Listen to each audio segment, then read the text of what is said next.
신명기서 31장 1절로 13절 말씀 우리 한 목소리로 봉독하겠습니다. 시작. 또 모세가 가서 온 이스라엘에게 이 말씀을 전하여 그들에게 이르되 이제 내 나이 120세라 내가 더 이상 출입하지 못하겠고 여호와께서도 내게 이르시기를 너는 이 요단을 건너지 못하리라 하셨느니라. 여호와께서 이미 말씀하신 것과 같이 내 하나님 여호와께서 너보다 먼저 건너가사 이 민족들을 내 앞에서 멸하시고 내가 그 땅을 차지하게 할 것이며 여호수아는 내 앞에서 건너갈지라. 또한 여호와께서 이미 멸하신 아모리 왕 시온과 옥과 및 그 땅에 행하신 것과 같이 그들에게도 행하실 것이라.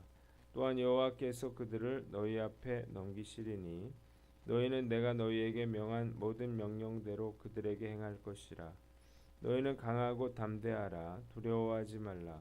그들 앞에서 떨지 말라. 이는 내 하나님 여호와 그가 너와 함께 가시며 결코 너를 떠나지 아니하시며 버리지 아니하실 것임이라 하고 모세가 여호수아를 불러 온 이스라엘의 목전에서 그에게 이르되 너는 강하고 담대하라.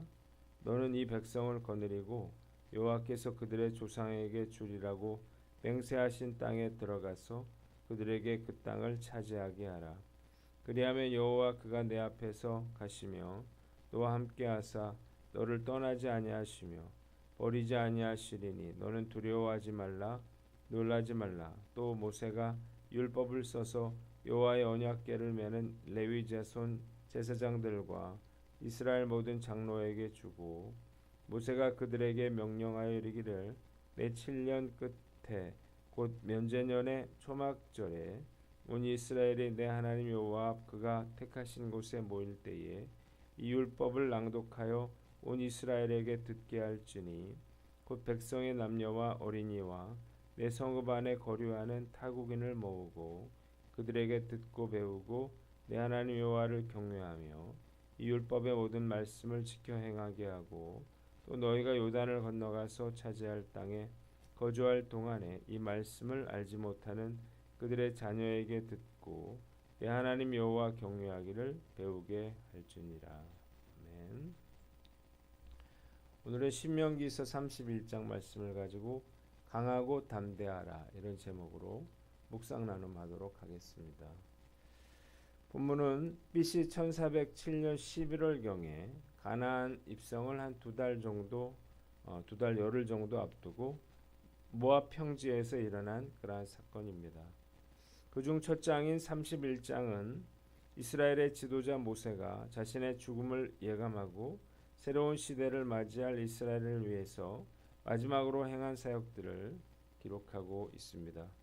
모세는 마지막으로 요단강을 건너 약속의 땅에 들어가야 할 이스라엘 백성과 여호수아에게 두려워하지 말고 강하고 담대하라 이렇게 명령하고 있습니다. 먼저 1절로 6절 말씀 중에 2절을 봅니다. 너는 이 요단을 건너지 못하리라 하셨느니라 그랬어요.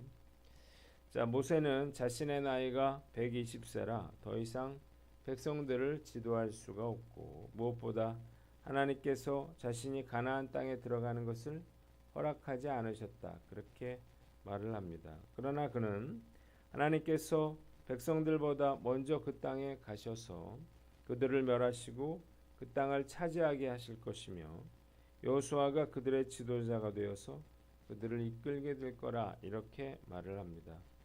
하나님께서 아모리 족속을 멸하신 것처럼 그들도 멸하실 것이기에 그들은 마음을 강하게 하고 두려워하지 말아야 했습니다.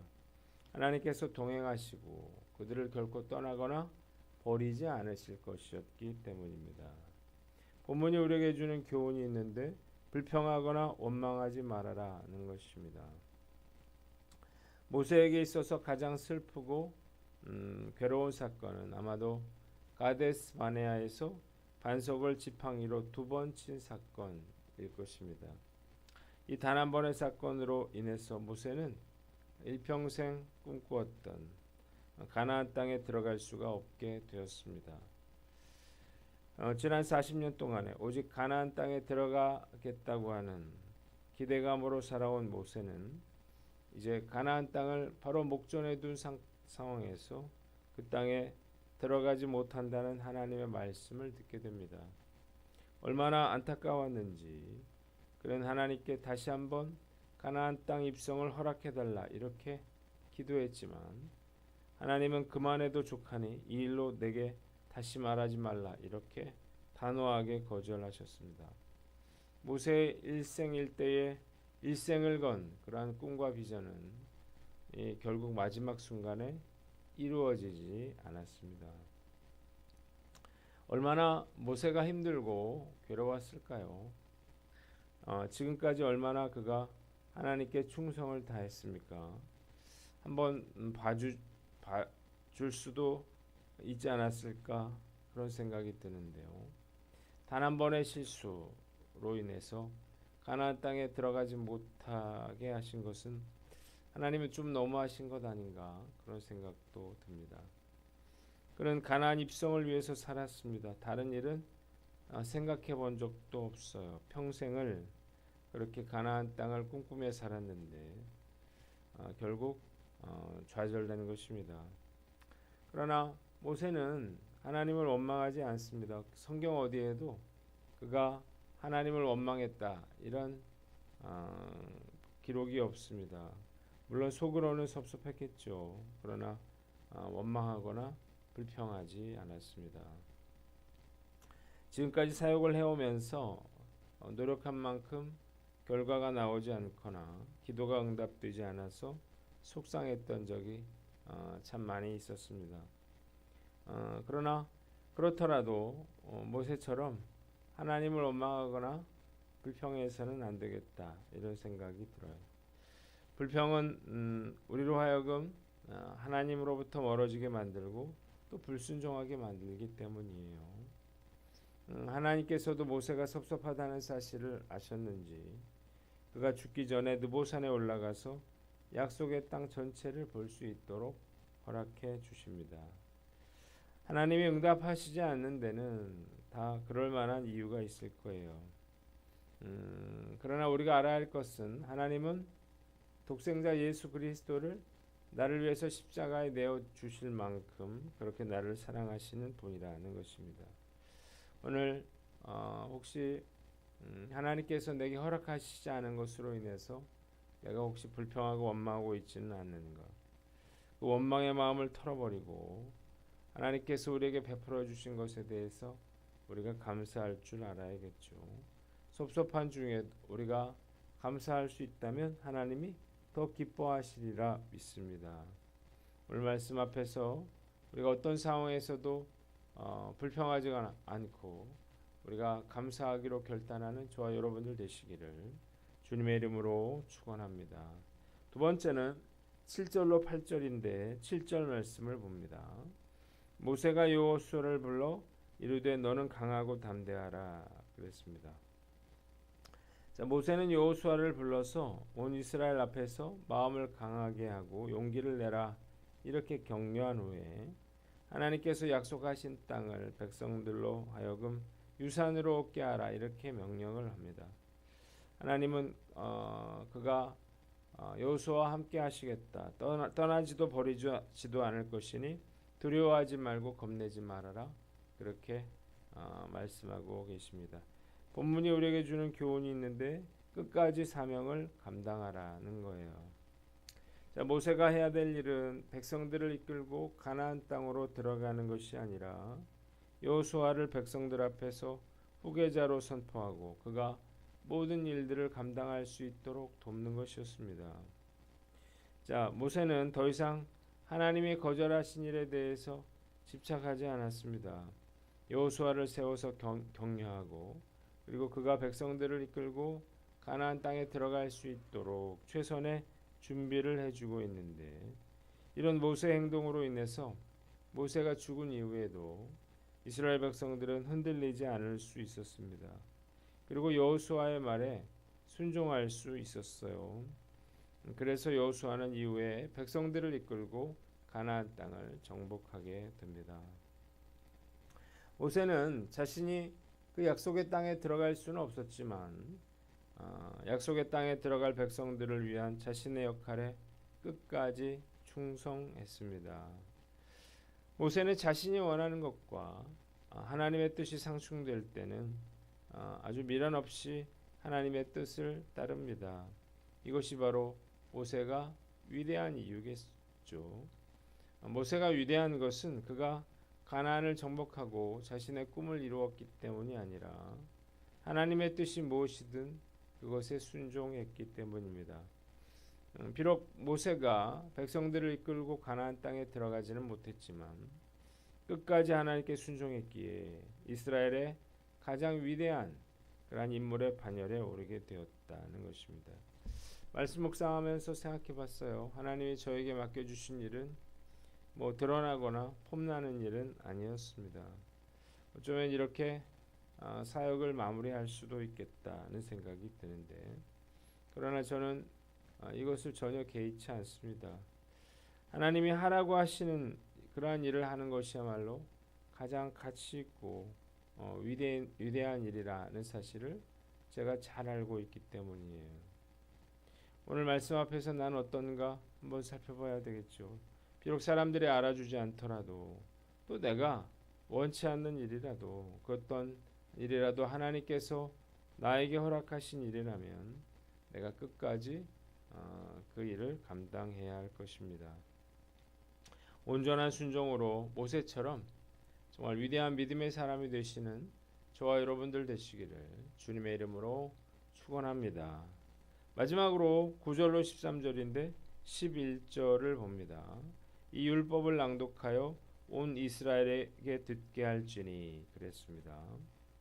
모세는 율법을 기록해서 제사장들과 장로들에게 주고 그들이 약속의 땅에 들어가면 7해가 끝날 때 곧 초막절에 남녀노소 그들의 후손들뿐만 아니라 심지어는 이방인들까지 불러 모아서 7년마다 율법을 선포하는 그러한 절기를 지켜라, 그렇게 명령합니다. 율법을 알지 못하는 그들의 자손들도 듣고 배워서 하나님을 경외하게 하려는 것입니다. 그렇게 한 이유는 뭔가요? 정말 성경 말씀이야말로 가장 중요한 것이기 때문이에요. 성경에는 이렇게 말씀을 듣고 회개와 부흥의 역사가 일어난 사건들이 여러 곳에 기록이 되어 있는데, 그 중에 가장 극적인 사건은 느헤미야 8장의 에스라의 부흥 운동입니다. BC 444년도에 페르시아의 술 관원이었던 느헤미야가 예루살렘의 성이 회파되고 그 문들이 불탔다는 소식을 듣고 슬퍼하다가 아닥사스다 왕으로부터 유대의 총독으로 임명을 받게 되죠. 사람들을 이끌고 예루살렘 성벽을 재건하기 위해서 고국으로 돌아오게 됩니다. 많은 방해 공작에도 불구하고 그런 하나님의 은혜로 예루살렘 성벽을 완공하게 되는데, 이에 7월 1일에 백성들을 수문앞 광장에 그렇게 모이게 했어요. 수문앞 광장에 모인 백성들은 에스라에게 모세의 율법책을 가져와 달라 이렇게 요청을 하는데, 이것은 그들이 하나님의 말씀 듣기를 간절히 원했기 때문입니다. 광장에는 하나님의 말씀을 듣고자 하는 사람들이 새벽부터 장사진을 이루었고 모든 사람들이 율법책에 귀를 기울였습니다. 에스라가 율법책을 낭독하고 그리고 그 뜻을 해석해 주자 백성들은 울기 시작했는데, 말씀을 들으면서 자신들의 죄와 불순종을 깨달아 알았기 때문이에요. 말씀의 능력으로 회개와 부흥의 역사가 일어났고 백성들은 진정한 기쁨을 누리게 되었습니다. 본문이 우리에게 주는 교훈이 있는데, 말씀의 중요성을 알라는 것입니다. 한번 따라해 봅시다. 말씀의 중요성을 알라. 가나안 땅에서의 복된 삶은 전적으로 율법 순종에 달려 있었습니다. 따라서 매 7년마다 남녀노소 가릴 것 없이 누구나 말씀을 들을 수 있도록 이렇게 주기적으로 율법을 낭독해야만 했습니다. 마찬가지로 우리도 하나님의 축복을 받고 또 부흥의 삶을 살기를 원한다면 하나님의 말씀에 귀를 기울여야 하는 것입니다. 말씀은 우리를 죄악과 불순종으로부터 지켜주고 진정한 만족과 기쁨을 누리게 해주기 때문입니다. 한국 교회를 변화시키고 또 믿음을 계승할 수 있는 유일한 방법은 우리가 얼마나 하나님의 말씀에 귀를 기울일 수 있느냐에 달려 있습니다.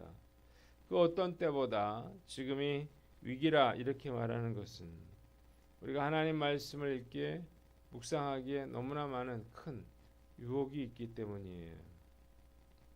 걸어가면서도 운전을 하면서도 스마트폰을 내려놓지 못하는 시대에 하나님의 말씀에 대한 관심은 점점 더 줄어들고 있습니다. 오늘 말씀 앞에서 나는 어떤가 한번 살펴보고 우리가 말씀을 사모하고 정말 꿀보다 더 단 그 하나님의 말씀을 깨달아 알 수 있도록 그렇게 우리가 하나님께서 한국교회에 말씀의 부흥을 주시기를 주님의 이름으로 축원합니다. 기도하겠습니다. 하나님 아버지, 우리가 어떤 상황에서도 불평하거나 원망하지 아니하고 그리고 우리에게 주어진 그러한 사명을 끝까지 감당케 하여 주시옵소서.